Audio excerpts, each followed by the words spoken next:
الثانية على حب الحسن والحسين.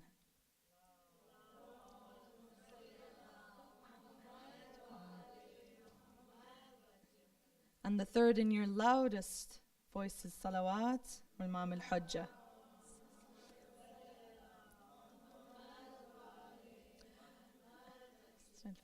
Inshallah, you guys had a good break, good food, a little healthier than usual. I noticed vegetables in the sandwiches. Alhamdulillah. That's good.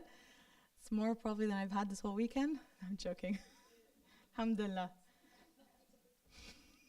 I'm not joking. Probably did. Okay, so alhamdulillah, we had a good break, got some fresh air, got some good food, connected with people, probably shared some ideas, chit-chat, gossip, hope not.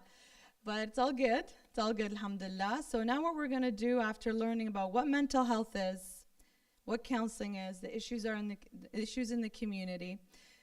We also took a look at Islamic counseling concepts from a spiritual point of view and how to apply that in our lives practically through Imam Ghazali's 6 steps for change, as well as looking at salah, dua, and Quran from a different perspective and how we can approach it from a spiritual perspective, but also perhaps how to instill that love in our children towards these routine things that we do in our lives, but how to mentally benefit from those traditions that we have. Not just doing them, but really encompassing them into our lives. So the third part of our workshop today is learning about how to maintain a healthy lifestyle for overall good mental health. And this is a workshop that I give a few times a year at my university in terms of how to deal with stress, especially during high stress time, during midterm and finals, but also just learning how to apply practical strategies into our lives. Every stage of life, you are going to be encountering all sorts of challenges, and we discussed that at length today. Every phase of life, you have no control over these things. And the sooner we learn and accept that we do not have control over the challenges and things, people, the weather, the sooner this acceptance will help you deal with these things, right? And it's about, again, that maintenance. So when we have that concept in mind here that we don't have control over these issues, but what do we have control over? Exactly. How we choose. Let's take it a step further. How we choose to react. I could have reacted a certain way during that majlis, or look at the benefit of when I didn't react that way, right? So that was a choice. It was very hard. I was doing, jihad al-nafs during that time, and nafs al-ammara was like really going down, Alhamdulillah. If I got to that mutma'inna, I was rewarded. So we have that choice. You do not have control over things that happen around you, but you have the choice in how you choose to respond to these things. And this also comes from learning coping strategies and understanding stress and understanding how it has a huge impact in our life. So my first question to you, what is stress? I know we have a fancy definition up there. You tell me. I think we're comfortable now that you guys can talk to me. I'm not as scary. So I want to hear answers. What is stress? Shout it out. That's definitely stressful. What else? Overthinking. Yes, that is stressful. Oh, yes. Kids can be very stressful. What else?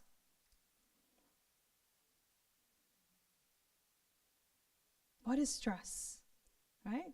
So stress, the definition here is the body's physical response to a perceived demand or threat. What I find interesting here, other than the kids part, is that the answers I heard had to do with the mental health, not physical. And our definition here is the body's physical response. So already, mental health, you've been influenced. So how does the body respond to stress? I know we have a biology major here and some psych students. Who else studied stress? MashaAllah. What else? Physiologically, right? So I'm going to give a definition hopefully the doctor will approve of here. I didn't know we had a doctor here in the audience. Wow, mashallah. So we have the fight or flight response. What does that mean, do you think? So when you see immediate danger or something that's causing you to feel stressed, you either go right into it and deal with it, or, oh, I'm shutting down, I'm going away, I'm leaving, right?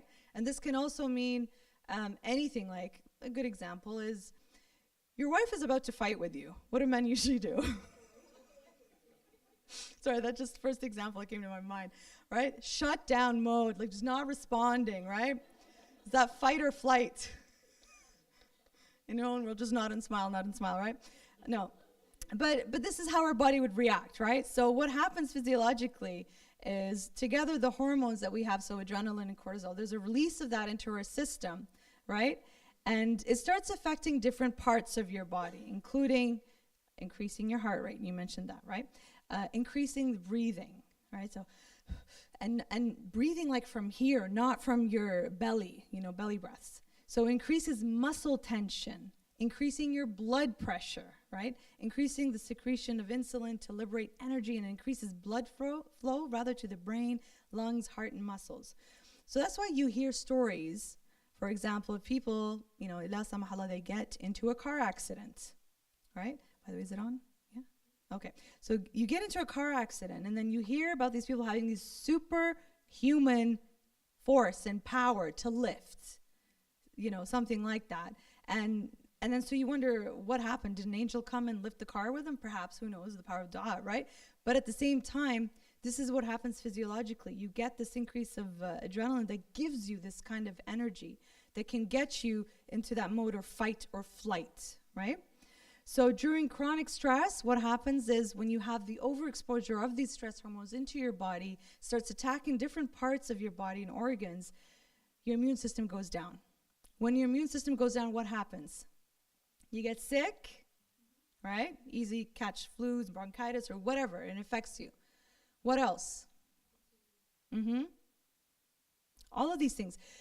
But then what happens? Stress at this point, the physiological response of the body, the stress, overexposure to the stress leads to long-term illnesses which we don't want to deal with.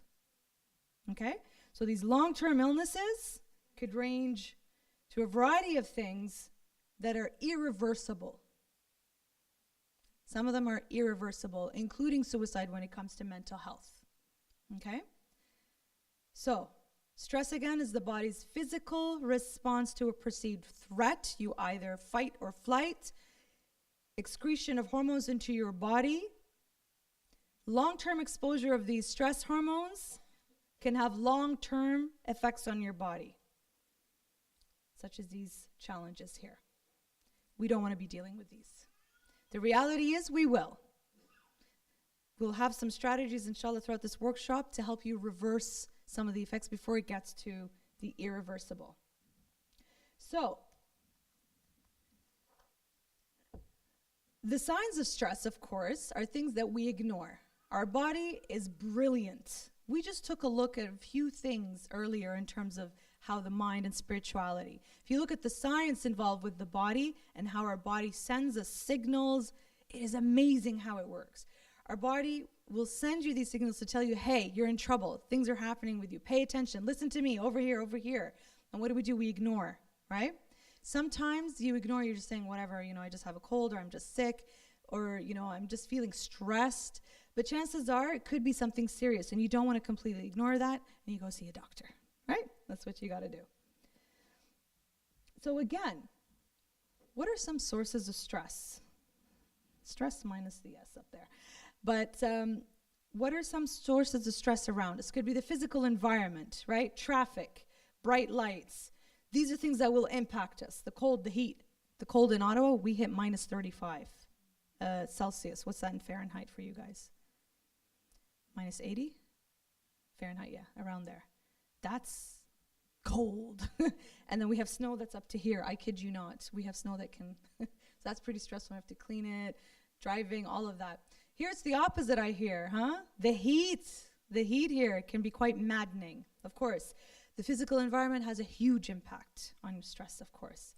Social and relationship aspects, right? So perhaps people, when they're rude to you, they're aggressive, conflicts with family, friends, coworkers, not spending enough time with important people, lack of social support, loneliness. These can also have an impact.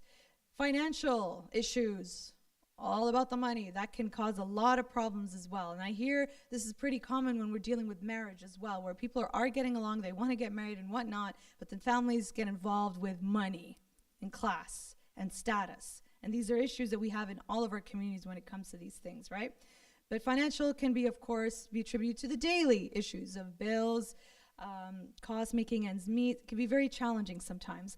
Organizational issues can also have an impact on your on your stress. So dealing with regulations, deadlines, work, all of that kind of stuff. Life events, so death, loss of job, illness, all of these things that we chatted about earlier. And it could be positive things as well, such as a marriage. How much stress is involved in a wedding, right? Things like that. A birth of a child is a blessing, alhamdulillah, and it comes with its own money as well and blessings, as we know, but it can be very stressful with the sleepless nights and transition, all of that. That has a huge impact. Lifestyle choices, as we know, can have a huge impact as well. We discussed some of these in the first workshop. And finally, our physiological aspect of ourselves, you know, the poor physical health, eating unhealthy food, you know, all that. Yeah, all of that can have a huge impact. And these are things we don't think about when we look at the word stress. We just say, I'm stressed and that's it. So you need to look at all the different aspects of your life that contribute to your stress. Know what they are. What did the Imam say? Reflect. Be aware. This is how you can take control of stress in your life, by recognizing what is causing you stress in your life. Signs and symptoms of stress. So that could be a whole range of things, from the physiological, or the physical signs rather, behavioral, mental, as well as emotional. And so these are things that we recognize if you look at this list. You recognize these things, right? When you become stressed, what happens? All of these things could happen. What's interesting about stress is that we all respond to it uniquely. And as such, you will need a form of treatment that's unique for you, perhaps, right? Because some people will say, you know, I just overreact to this situation or that situation. This person may not. Does this mean that I am emotionally dead? That I don't feel, that I don't?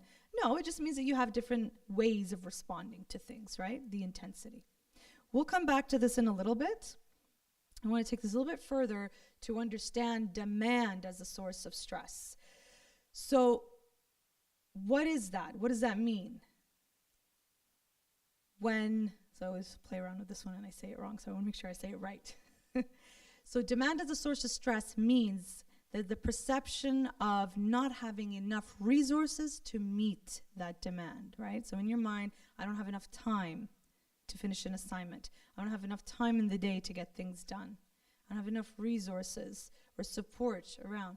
That perception in itself, to reach that demand, is a form of stress in itself. And it's a big one. When we say there's not enough time in the day to get things done and do things. You guys ever experienced that? You feel like you're just running. Yeah, absolutely. So this is an interesting concept as well that we don't really think about when we're stressed. We just say, I'm stressed, and that's it. The ways that we think can also contribute to stress. So negative thinking, self-talk, putting yourself down and putting others down as well. Discounting the positive and really maximizing the negatives, right? You know what that means? Can you guys give me an example of that?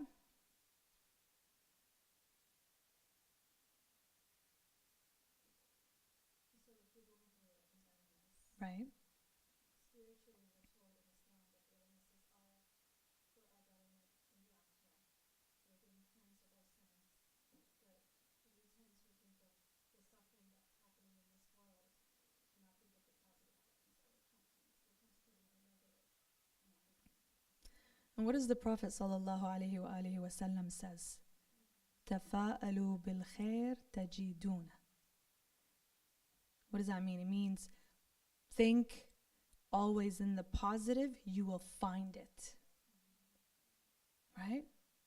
He was a psychologist, mashallah. That in itself has so many layers of depth because it talks about positive thinking, framing your mind that way, And there's a biology involved in that too.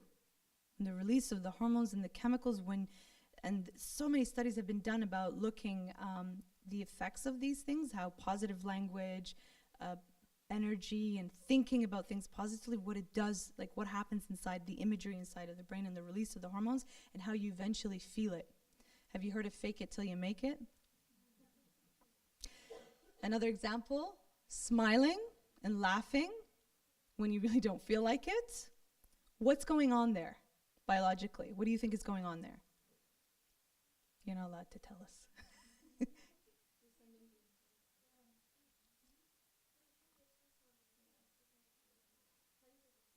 The brain releases, so the muscles, when you smile, everybody just smile, fake smile. It's okay, you can fake smile. You're laughing too, great. Now this movement, I know I look really fake right now. So no, it's real. You can tell the difference between a fake and a real, but the brain doesn't. This is the beauty of it. When you stretch that smile like this, no, it's real.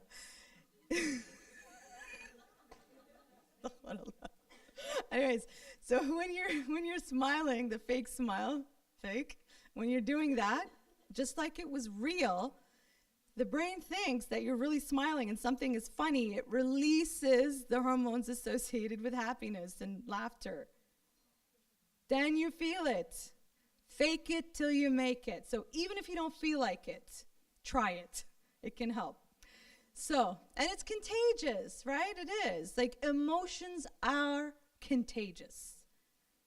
But mental illnesses are not. There's a difference. There's a difference. So, discounting the positive. There's a whole lecture on its own right there.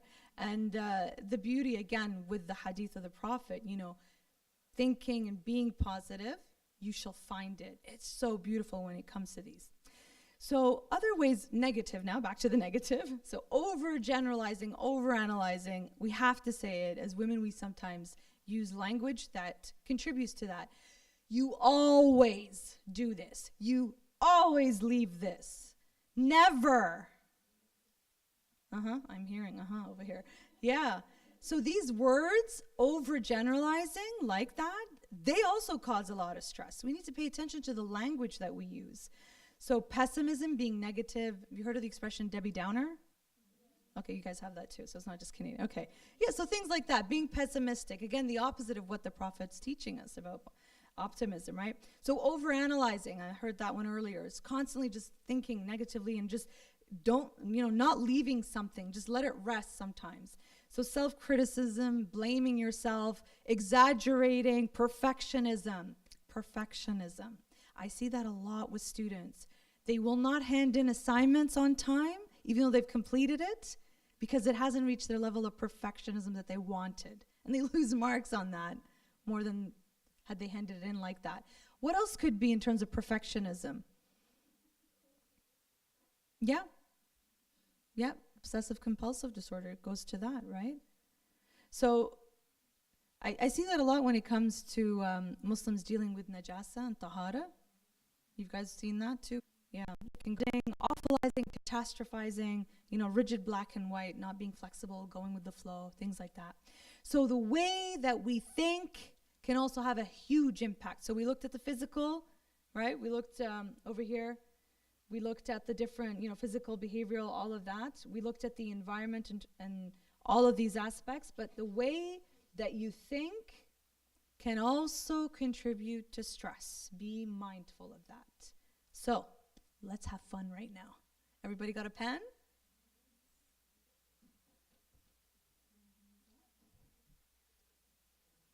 So what we're going to do right now is we're going to take a look at how to identify for stress. So we're going to go through the 5 steps of how to manage stress. Step 1, I want you guys to remember each step. Each step we go to, I'm going to go back and ask you what the first one was, okay? Step number 1 is what? Identifying if you are stressed, okay? So how do we identify if we're stressed? We're going to do an exercise here called How to Find Your Stress Print. And it's based on the signs and symptoms of stress that we took a look at here. What you're going to do, and we're going to do this very quickly because we don't want to overthink, Get it? Yeah, we want to go through this quickly with instinctively what you recognize as stress for you. Don't overthink it. Through this list here, and keep this with you after, it's for you to keep. Right now, select everything that happens to you when you're stressed. You two guys as well. You do it too.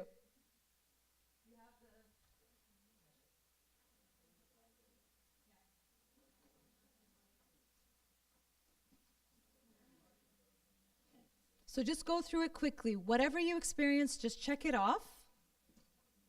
Those of you who are watching live, you can follow along with that list. Then what you're going to do is just select the top 5 signs that happen to you most often or that you can really connect with. So just go through it quickly right now.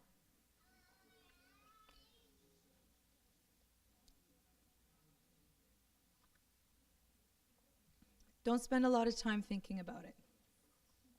Just select quickly.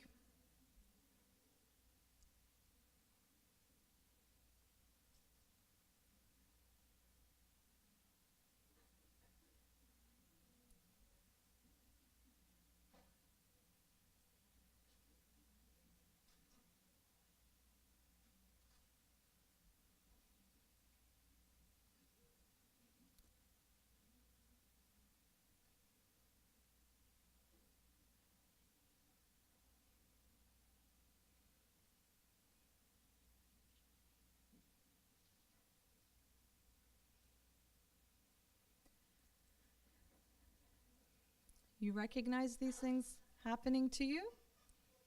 You connect with some of these things? Mm-hmm.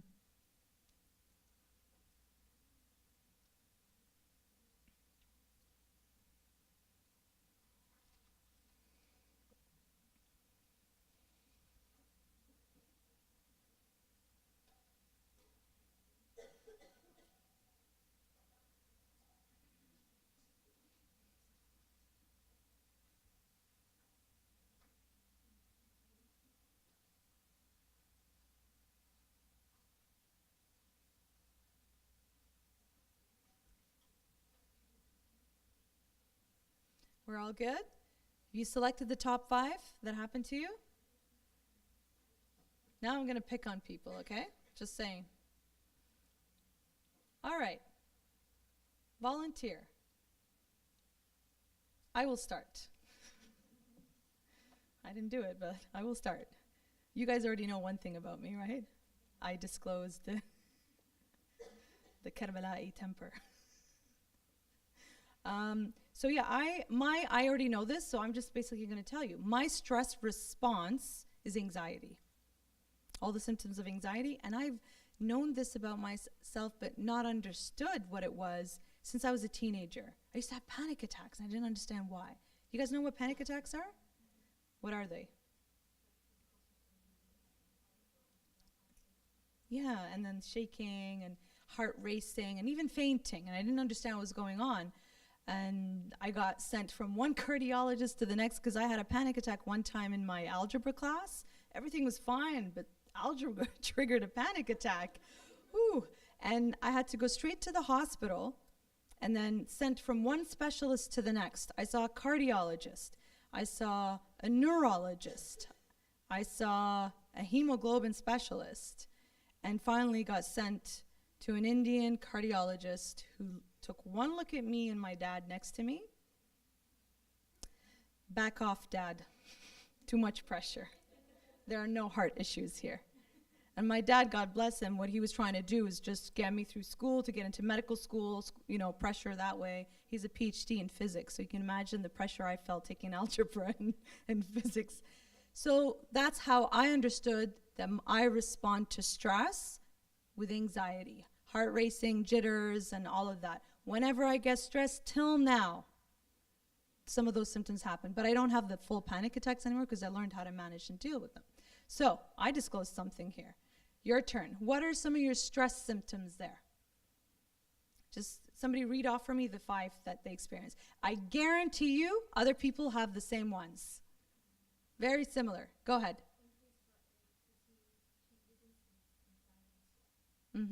Anxiety. So you have kind of symptoms of that as a stress response. What else? What else? You guys notice increase in eating, perhaps? Or decrease of eating? I lose my appetite. I just remember that. I can't eat. I lose weight. I don't eat, which is not good because you need that. I will not eat even fruit and vegetables. I won't eat anything. So some people oversleep, right? Undersleep. The oversleeping, a lot of people who deal with severe depression or, mild forms of it, sleeping, that's a common one. What else? Gentlemen? Sorry? Impatience. So emotional, this is the, which one is it? Emotional? Yeah, it was. Yes, impatience, irritability. Yeah. Oh, I get irritable. That's another one. What other signs? Come on, guys. Come on. You got to give me more. Shout them out. Just shout them out. We're all good. We're all friends here. We've shared some good ones. Frustration. What else? Worry. Short temper.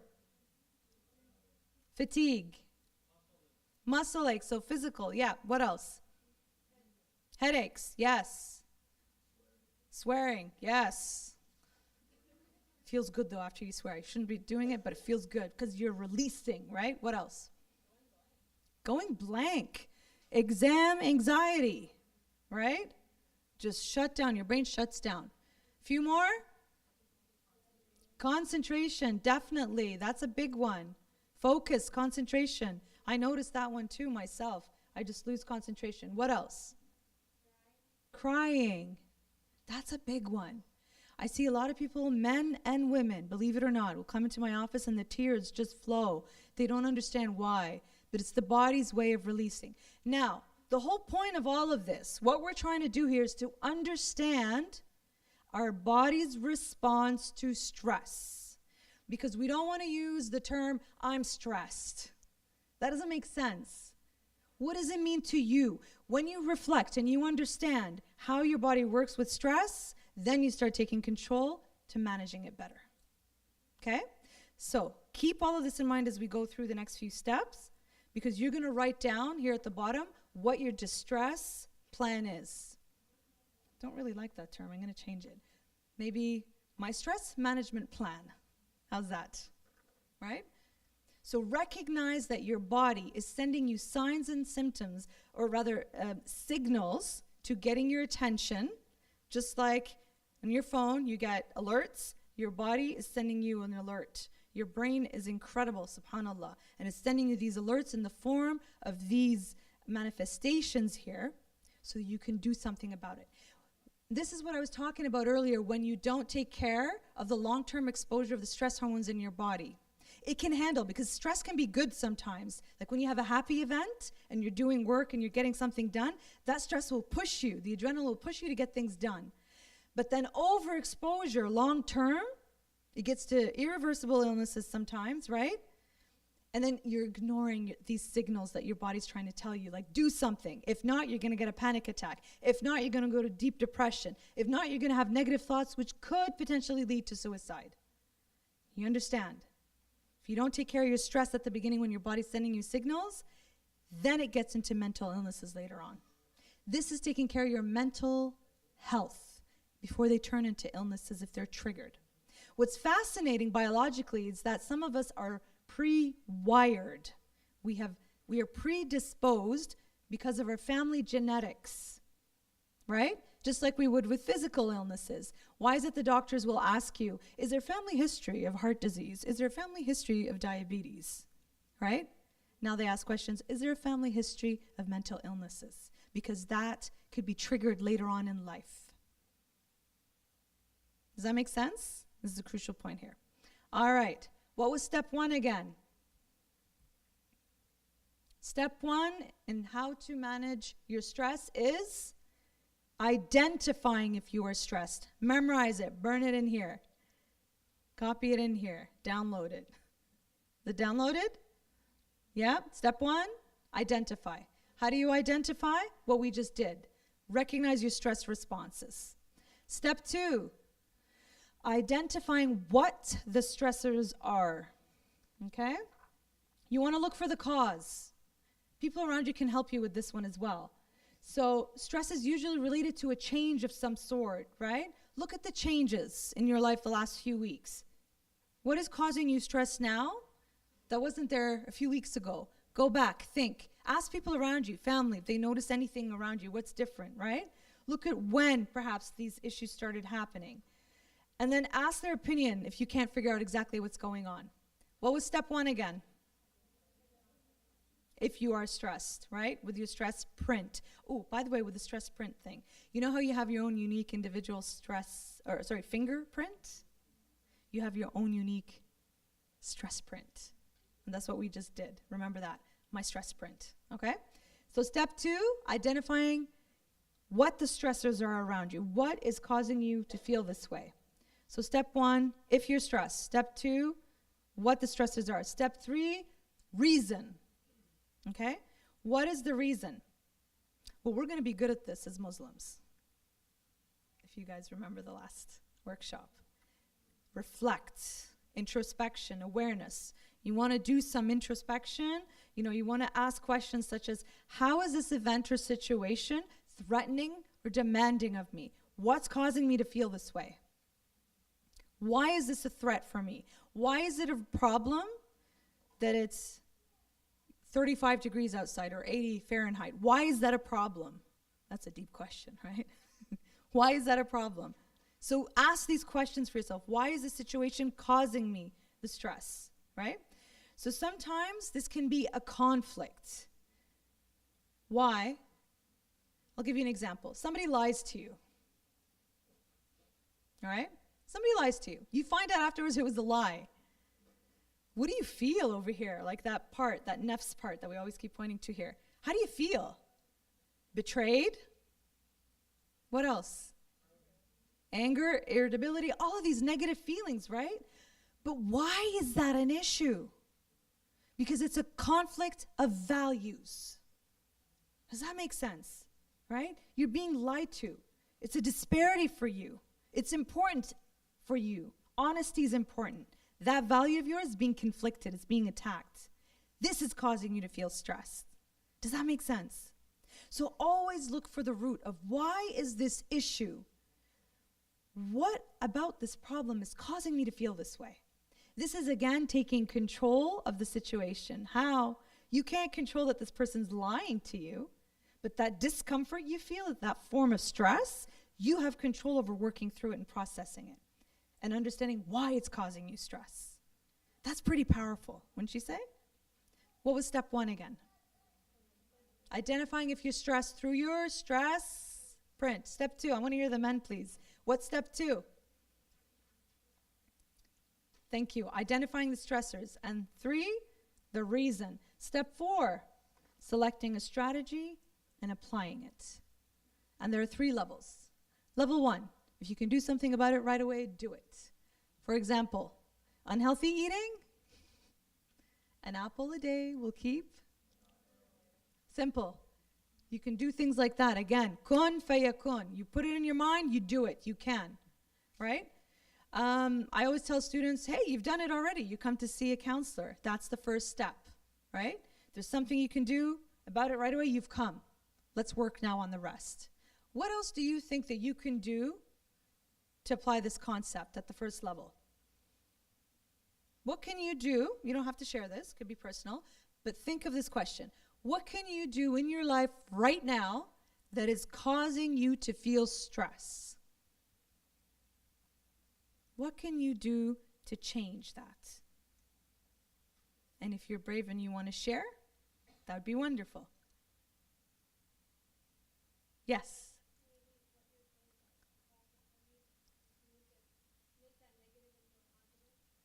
That's something you could do right away. How many of you have not thought about this concept before this way? We've heard this hadith. We know it exists, but we haven't connected it to mental health. Well, now you have today. So this is something you can apply right away, moving forward, taking out here, right? So think about that concept. At that level, if you can do something right away about the stressor that's causing you this feeling, do it. Change it. A big one I find with the clients that I work with is definitely eating habits and exercise and balance and sleep. So we look at how can we order that in their lives, because that's something you have immediate control over. And then there's a huge difference. Like within 2 weeks, just applying this routine, the stressors have not gone, but definitely the symptoms, okay, their reaction, their response to the stress has reduced. So level 2 is managing the signs and symptoms of stress. This is where a little bit of work is involved. So we're going to do something right now. If you guys want to put your feet down flat on the floor. Can we perhaps dim the lights in here? We're going to create the atmosphere, okay? So put your feet down flat on the floor. Relax your bodies. Close your eyes.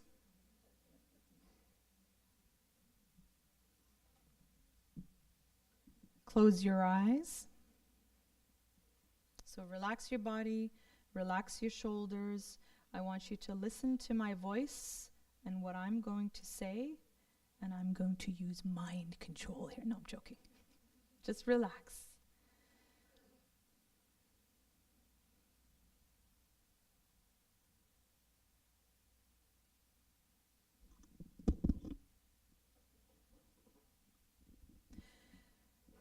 Loosen up all the muscles in your body by tensing all the muscles and releasing them.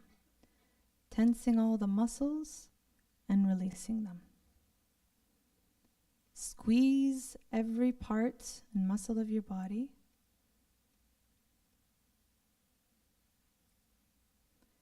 And release that tension.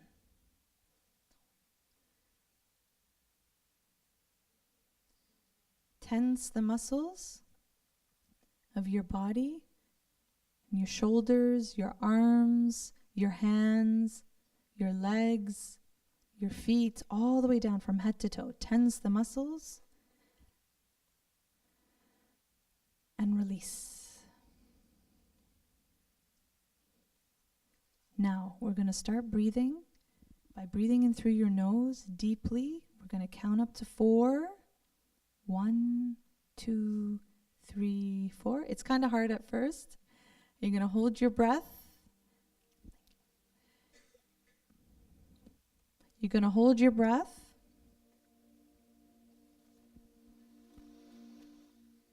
Counting up to 8. And then you're going to release like this. Through your mouth, not your nose. Breathe in through your nose, counting up to 4. 1, 2, 3, 4. Hold your breath, counting to 7. 1, 2, 3, 4, 5, 6, 7.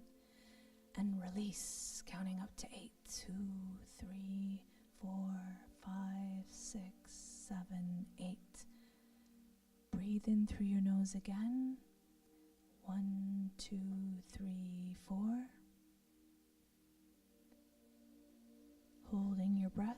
7, 2, 3, 4, 5, 6, 7. And exhale. Counting out to 8.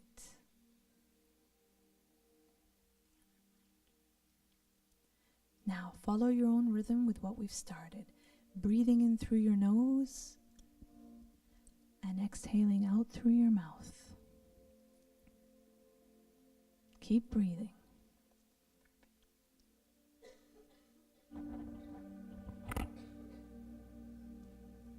Keep breathing in through your nose.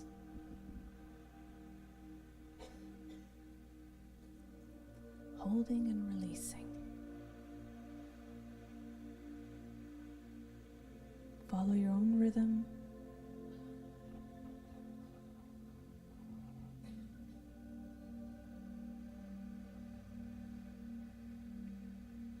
Your muscles are relaxed. Your mind is relaxed. Your spirit is relaxed. And now you're going to visualize. You're going to visualize taking your mind away from here. In your mind's eye, you're going to a safe place, a happy place,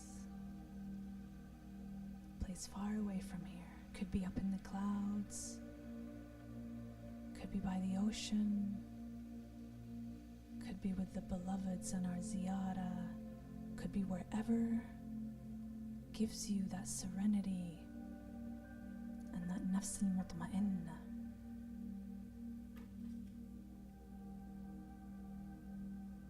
Take your mind to that beautiful place. What does it look like? What does it feel like? What does it smell like? Etch that into your memory right now, in this safe space. What does it look like? What does it sound like? What does it feel like? What does it feel like? That happy place that gives you the serenity, the peace, the relaxation that you always try to find when you are stressed. You are not stressed right now, but you are floating, you are relaxed. Keep breathing. Keep breathing in through your nose, holding and releasing.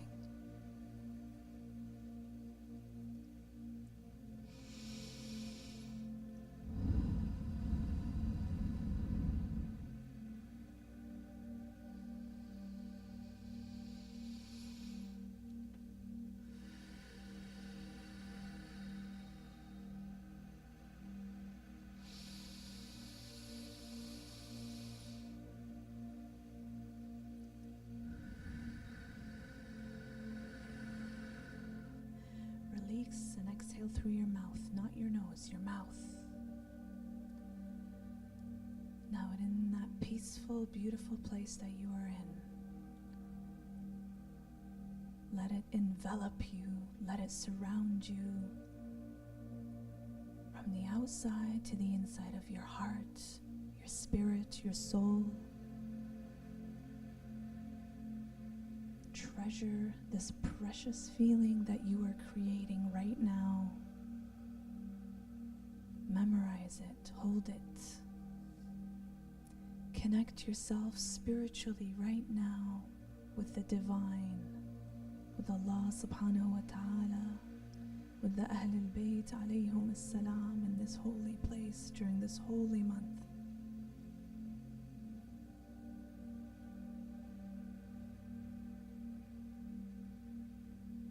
Keep breathing in the goodness that we have created in this room, in this safe space of love and openness and awareness and reflection. Breathe it in, hold it close to your spirit, your heart, and exhale all of the negativity out of your body, out of your mind, out of your spirits.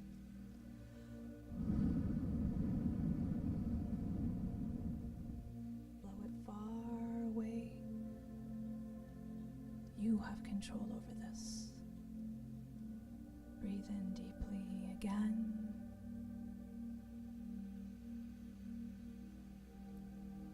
And release all the negativity. With every breath out, it is gone far away. And with every breath in, you bring in divine energy into your spirit. You bring in the power and inspiration of the Ahl al-Bayt alayhum as-salam, or whatever that you find inspiration from. Draw upon it right now. And fill your heart and relax your body and your mind. For there are no worries and problems in this world that the divine is not greater from and above. And when we remember that, our spirits find that serenity and tranquility. Verily, with the remembrance of Allah, do hearts find peace and serenity. And you are in a place of serenity at the moment, of deep, deep relaxation. Mind, body and spirit. Every muscle is relaxed, and you are breathing. Keep on breathing. Listen to the heavenly sounds that take you far away from here. And keep on breathing. And whatever that you find precious in your vision, this place that you are in right now, you have created this place of safety and serenity. You have created this space. Draw the spiritual energy that you are in, memorize it, honor it, treasure it, and know that you have control over this, and that the next time your worries try to overtake you, you have this power. You have this energy that you have created of deep relaxation that you can draw upon any time, any place, with whoever's around you, because you have control over this. Keep on breathing.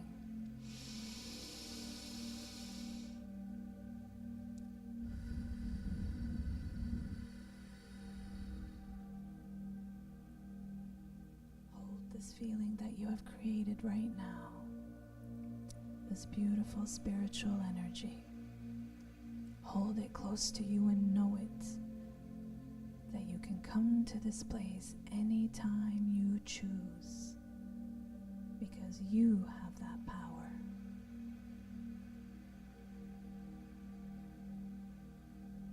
Breathe in and breathe out to your own rhythm. Notice how every part of your body is in that wonderful deep relaxation.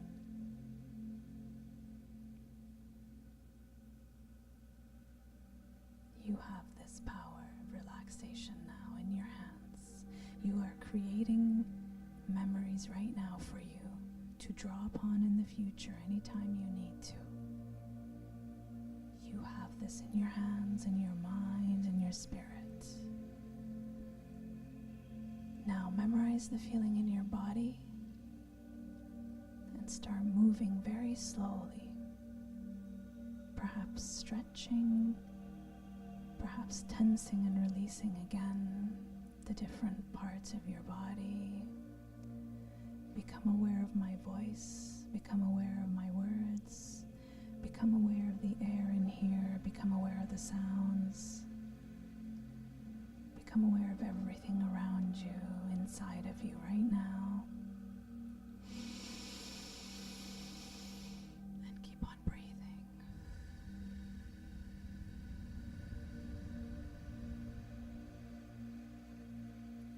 Keep on breathing, and when you're ready, come back to your senses in this room, having taken away all the beautiful energy that you have created in your mind, the vision, the visualization.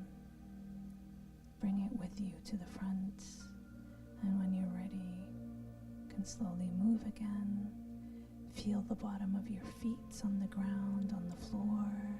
Stretch your toes, your legs, the rest of your body, and when you are ready, you can slowly open your eyes and become aware of the dim light around you, holding that special feeling from that safe space of the visions, of the visualizations.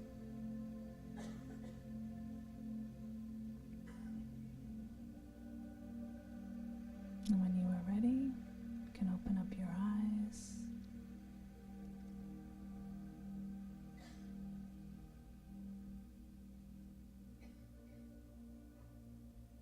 And come back to the room, where we will maybe slowly open up the lights again, very slowly. Sallallahu ala Muhammad wa ali Muhammad.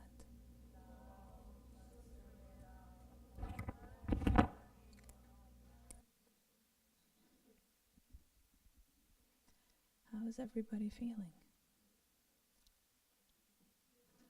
You feel good? Relaxed? Yes.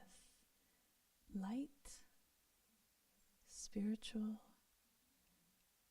Where did you go, if you don't mind sharing? I noticed some tears. Where did those tears take you?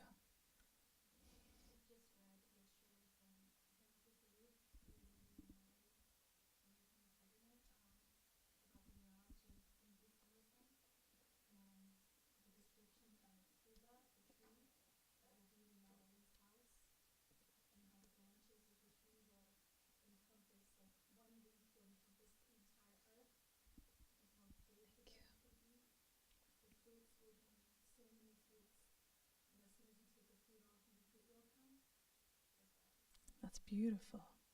So this is the safe space that you have created for yourself. That whenever, the next time you feel stressed, you notice I said whenever, not if. Acceptance of reality that you will experience stress. So the next time you are stressed, you now have created a tool for yourself. That you can take yourself there, draw from the energy that you have created to apply. It is an incredibly powerful feeling. Where else did you go? I went to Ziyara in my head.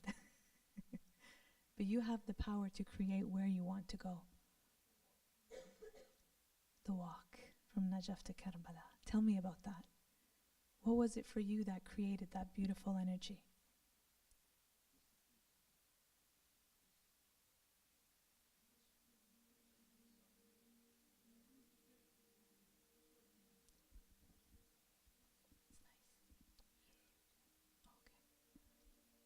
So for you, the walk gave you that energy and that power.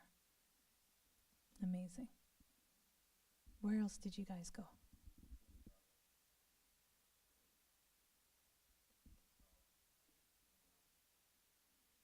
You and the divine. Where else?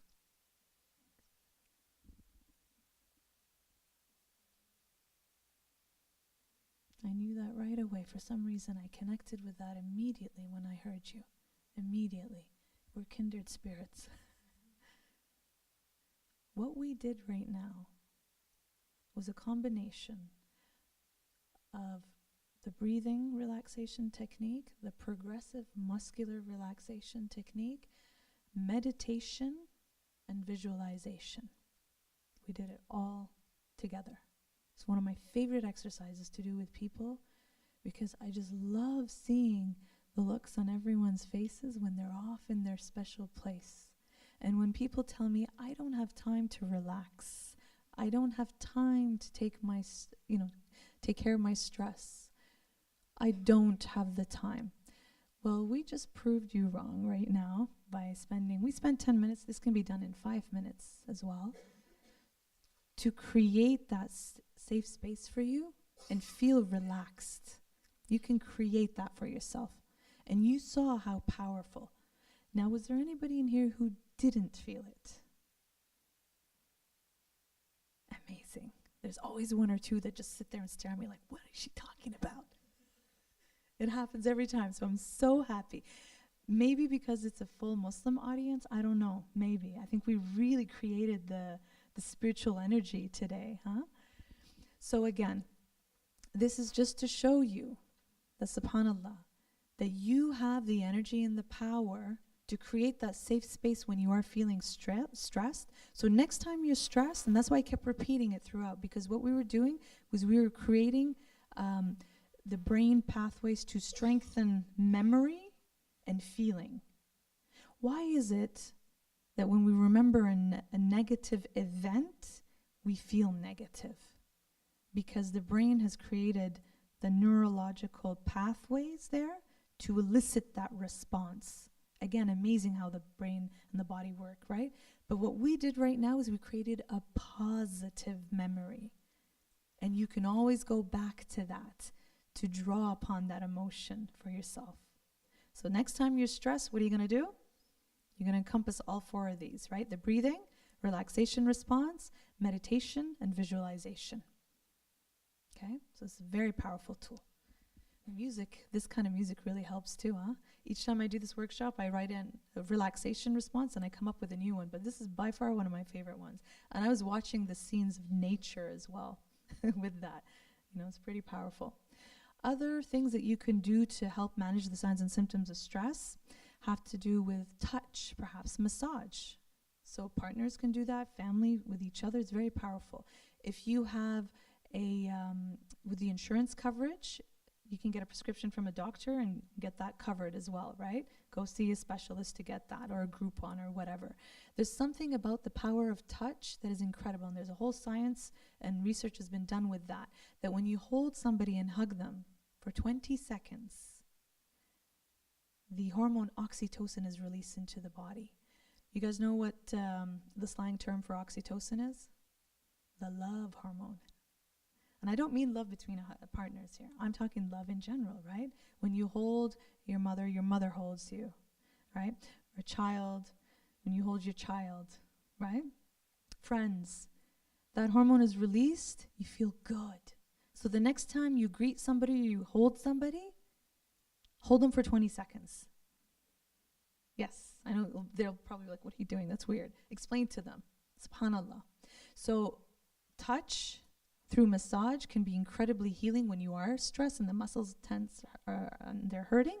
But again, that power of touch can release, that's why you feel so good after, because of the oxytocin. Your number one stress reducer. Exercise. Remember those stress hormones that we were talking about at the beginning? Right? What do we say about them? They're just running around in your body, no place to go. They start attacking your organs and then et cetera, right? What happens with exercise? Endorphins, adrenaline is released when you work out and exercise. You get the heart rate going, right? So endorphins are released into your system. They get rid of the stress hormones. That's why you feel great after a workout. I cannot stress that enough. Anyone pick up on that? No pun intended. Yes, pun intended. Exercise is your number one stress reducer. If you can incorporate that into your lifestyle, along with healthy eating and healthy sleep, these are your 3 stress proofers. Okay? So, step 1. Identify your stress print, basically, right? Step 2. What the stressors are. Step 3. Reason. Step 4. Yeah, manage it. And there are 3 levels. Level 1, do something. Level 1, just remember, kun fayakun. All right? That's the way to remember it. I can do it, I'll do it right away. You're going to remember this one. Level 2, doing something about all of this. And you're not going to forget this for a long time. I could really see how affected everyone was by this, right?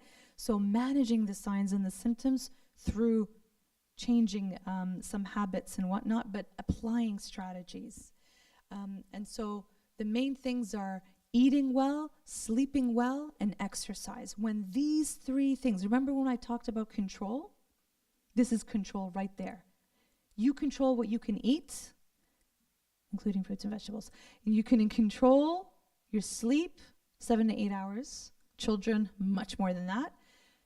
And releasing those stress hormones through exercise. Balance these things in your life for the next 2 weeks. I guarantee you, if you're doing that, you're going to see a huge change in your stress levels. They will drop. Maintaining this, okay, over a long period of time, you will notice an even bigger change. When students come in and clients come in and talk to me about stress, we look at this aspect of their life. I will question them about these lifestyle changes.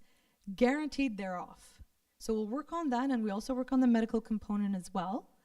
But then when we work on this, the natural route, they're like, I don't want to take medication. I want to do this naturally. No. I'm like, okay, well, this is what you're going to do for the next 2 to 3 weeks. Because research has shown that when you do anything daily for 21 days, which basically means 3 weeks, what happens? It develops into a good or bad habit. Okay? So if you do this for the next 3 weeks, working on your eating, sleeping, exercise, it will become a habit for you. Okay? So give it a shot. Give it a try. Okay? And that's how you stress-proof yourself. Eating well, sleeping well, exercise.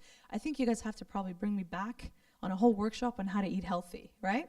But basically, healthy eating includes, yes, eating fruits and vegetables, lots of water, take out caffeinated stuff. I know we love our chai, I know. Try to do it in decaf, okay? Coffee, decaf, I know, whoa. Yeah, your body's used to it, right?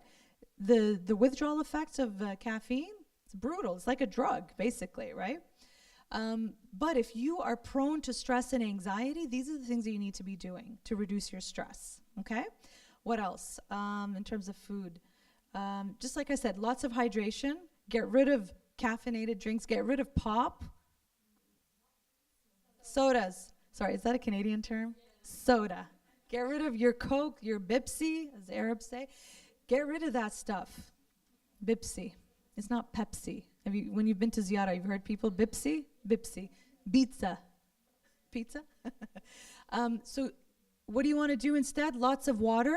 And there are, of course, healthy juices that you can, although it's not recommended because a lot of fruit juice is just like sugar and chemicals, right? But there are some, if you just make your own orange juice and things like that. So these are things you want to include more. Nuts and some of the healthy snacks we had today, which is why I insisted on healthy. That's right, smack your head. That's why I insisted on healthy food, because it's part of this whole overall well-being that we're talking about. Right? And there are healthy snacks. Hit up Costco. They've got a great selection of organic. They have not paid me to say this, but I check out this stuff because this is what I eat and this is what I teach my daughter to eat. My daughter now has a whole selection of Costco snacks that she picks after school for the next day. And I feel safe for her to pick the dark chocolate quinoa cookies and the bars and the fig bars that we had today, things like that. I don't worry about it. Dark chocolate, things like that. Because I know it's healthy, good stuff for her. And subhanAllah, again, modeling and learning. Whenever we go anywhere, and you know how like at the centers they give out like junk food to the kids, that's not healthy. That's what she says. And she won't take it. She'll have her own stash of stuff that she'll go through. Again, this is learned behavior. And by the time she was a year old, when I gave her her cupcake for her birthday cake, she threw that aside. She went for the blackberries. I was one proud mama, you know? This is learned behavior. It's not easy to do if you are used to having soda, and I've seen kids with cans of soda drinking. Do you know the chemicals that are in there? You know what's in there? Or that artificial stuff that you're putting into your body and what it does for you? When you put junk food into your body, okay, it goes right through you, no nutritional value. It gives you that few minute high, you know, the immediate temporary high, and then you bam, crash. So you want to eat nuts, almonds, and there's tradition, hadith from the Ahlul Bayt and the Prophet that talk about certain foods, dates and nuts and yogurts and lentils and, you know, all of this kind of stuff. This is not just them telling us eat it because it's good for you. There's so much science behind it. And again, that now we discover in science that 1400 years ago we had. Like breaking the fast with dates, what is up with that? Fiber, glucose, energy in there. We are deprived all day long from this type of energy. This is instant energy. Always have dates, not just in Ramadan. I like have them daily with my nuts, like prepare it. So another thing when you're talking about stress management and food and all that is pre-preparation. Students, I know it's very hard. And parents, I know you're busy, and you're on the go. And I notice culturally, a lot of people here will just have chai for breakfast. Here I am making my egg sandwich and then some fruits in there, making sure I've got my milk and balance, right? Again, like I said, this is a whole other workshop. I'm just giving you little tips and tricks that you could add into your lifestyle to change it, because this will help you feel better when it's the mind, the body, and the soul all combined together. So let's move along now. Long-term strategies for managing stress have to do with the negative ways of thinking that we took a look at earlier. So learning how to be a positive thinker, you guys hear well? Learning how to be a positive thinker, learning how to end negative talk, learning how to think about things in a positive way. Remember the hadith of the Prophet, right? Practicing positive language. What does that mean? What does it mean to practice positive language? Instead of saying, I can't, I won't, I can't. That is a huge one. I can't. You say I can't, your brain's going to think I can't do it. What can you say? I choose not to. I can have a full-time job. I can go to school full-time. I'm a parent as well. Like you could say, all of that. I can do all of that. But I choose not to. Why? You're giving the haqq to yourself, your nafs. Yourself, your nafs, has a right over you. I'm sure you've heard this in lectures. This is where we can apply it here when we talk about life balance and managing. Yourself has a right over you. Give it its right here. It's too much to do a lot of things sometimes in the hectic lifestyle in the world that we live in. Yourself has a haqq over you, otherwise it will crash on you. And that's why people burn out. You heard the expression, burning at both ends, the candle? Somebody asked me yesterday a really good question. I feel like a candle that's burning. So what do I do with how do I prevent that? I'm like, make the wick stronger. It is going to burn. This is your life. How are you going to deal with it properly? This is your nafs that has a haqq over you. Okay? So positive language has a huge impact on that. Instead of saying I can't, I can, but I choose not to. This is yourself again, demanding its haqq. Setting boundaries, respecting yourself, having to say no sometimes. And I see a lot with mothers or even fathers who take on too much in terms of giving. And I saw one mother recently, and I used to tell her, why do you do this? You have teenage kids. You shouldn't be doing their laundry anymore or, making their lunches. I know mothers do that. It's great. There's nothing wrong with it. But when the mom or the dad are left doing all of these things and they have grown adult teenage kids who can do and help and give back, the mom's going to burn out. The dad's going to burn out. Right? So there has to be boundaries. There has to be redistribution. Has to be delegation. Has to be teaching. I teach my child already how to pick her lunch for the next day. I'll do the harder stuff, but she picks and prepares. Creating routines, right? To reduce stress for yourself. Having everybody in the home contribute to help. It is your home. And I always tell my daughter, you see something where it doesn't belong? Put it back where it belongs. This is our place. We work together to take care of it. Just like we take care of our centers. MashaAllah, you have an amazing center here. And it wouldn't be like this if people don't help each other out and contribute and care. Same thing happens in the house. You need to do that, take care of yourself with that balance, or else you will burn yourself out.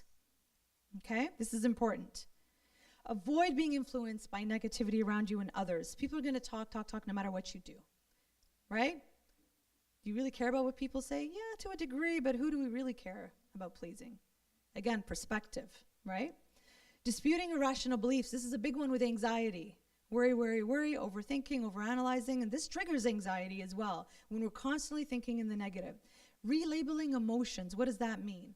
Instead of always saying, I'm frustrated and angry all the time, right? I'm angry. Really, you're disappointed. Look at the root. What is causing you to feel this anger? Disappointment, clash of values, again, breaking things down and knowing how to label the emotion appropriately so you can deal with it appropriately. Because again, you can blow it out of proportion and it doesn't help. Building skills, so taking workshops, taking courses, talking to people, asking people, how do you do that? I want to learn how to do that. That's a cool skill you have, an ability or talent or hobby, right? Time management, and I encourage students who are in school to go to their counseling services, go to their student academic success, these type of things, where they teach you how to manage time. They teach you how to not to procrastinate. They teach you how to focus and concentrate and prioritize. And these are things that I'm always telling students to learn. Because as we know, we've been saying this, every stage of life, you're going to be encountering different challenges. You can't control them, but you can learn how to deal with them, how to apply the coping skills and strategies. Problem solving, negotiation, communication, and of course talking things out with somebody that you trust, including seeing a therapist if need be. So what was step one again?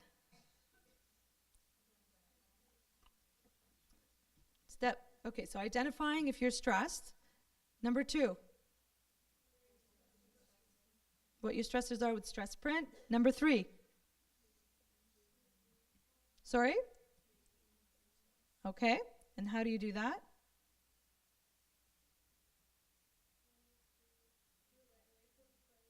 Oh, sorry, the reason. I meant number 4, yeah. Number 4 is, I forget them too. Selecting the different strategies, right? And then there are 3 levels. And you guys don't, the 3rd level we just finished, right? With the long-term strategies. Finally, evaluating yourself. In a week or 2 of honestly trying this stuff, evaluate yourself. See how you feel. See what worked, what didn't. Okay? It's a trial and error. What's going to work for you may not work for you, and vice versa, right? You can ask people, how do you do this? How do you do that? Apply it and see if it works for you. If not, figure out something else. All right? And then if you're still stressed after 21 days at this point, like I said, perhaps you do need further help. See a medical practitioner. Perhaps medication can help lower the intensity of the symptoms so that this natural route of working with stuff can actually help. So finally, stress-proofing yourself. I mentioned that earlier, right? Eating well, sleeping well, exercise, connecting with people, avoiding things that can really help, maintaining healthy relationships. Again, the positive attitude, smile, fake it till you make it, building skills, and of course, a lot of the things that we talked about today from workshop number 2 with Islamic counseling. Tips for making changes, slow. It doesn't, yeah, we talked about kun fayakun. That's about things you can do immediately. But things that take time to develop, be patient with yourself and kind as you learn what works for you and what doesn't. Don't be discouraged by setbacks. Again, everybody will respond to things differently. Learn from them and again, find out from others how you can make these different changes. So what we did today, again, just scratching the surface with stress management because there's so much more out there you can do, but these are the basic things that you can do. And there's always more information that you can find online, other professionals as well, and you guys are more than welcome to contact me. The best way to reach me is through social media at this point. And I'll be more than happy to come down again in the future and work on specific topics if you do like as well. Do you guys have any questions? We're good? It's been an honor for me to share this information with you, and I hope, inshallah, that you have benefited from it.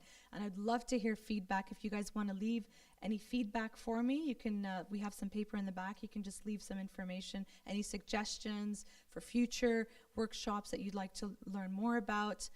Do not forget that everybody here today, alhamdulillah, you've now become ambassadors for mental health. You have a better understanding for what mental illness is all about. And you can take this now back out to the community. Next time I come back here, I want to see a fuller house because we all want to benefit and share this information. We say in Arabic, al-hadir, I forget it, but basically, al-hadir, the person who's here, يبلغ الغايب, to tell the others who are not here. Share the wealth and the beauty of the information that we learned, and I learned a lot from everybody too today. Thank you very much, everybody. Blessings to you all. Sallallahu ala Muhammad wa ali Muhammad.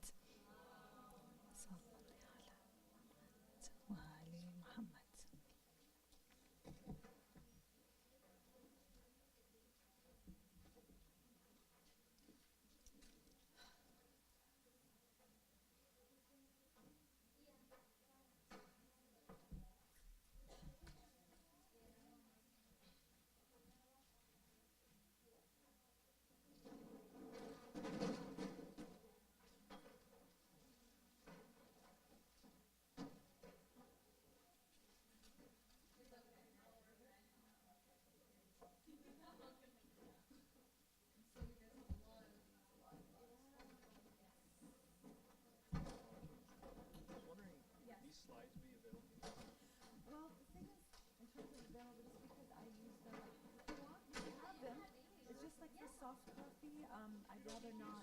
Sorry? No. I don't want to be caught at the borders like, what is this Islamic stuff, you know? Okay, great. So you can have those. That's the thing. I'm not too sure how I feel about that just because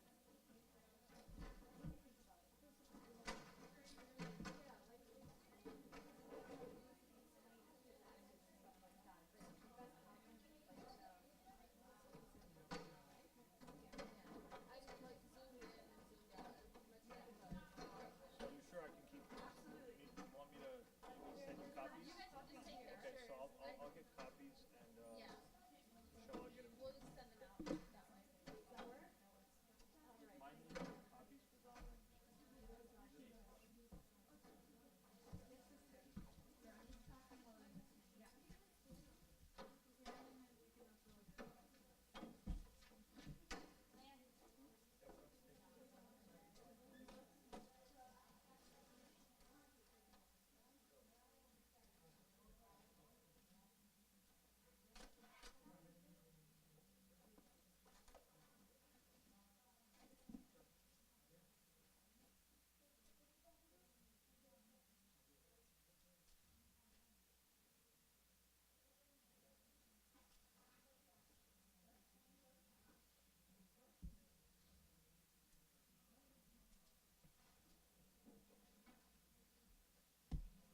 Hey,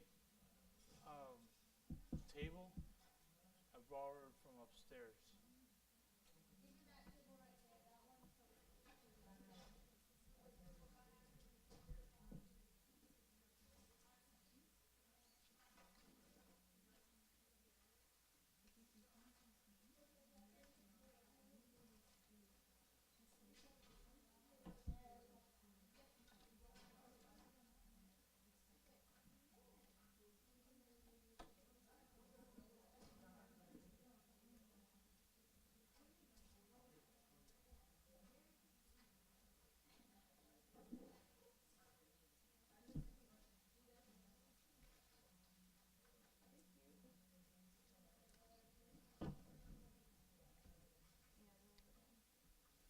Thank you so much for all Oh, the you're welcome. No worries. It's already dark, so I have to break down this stuff first and prep for tonight.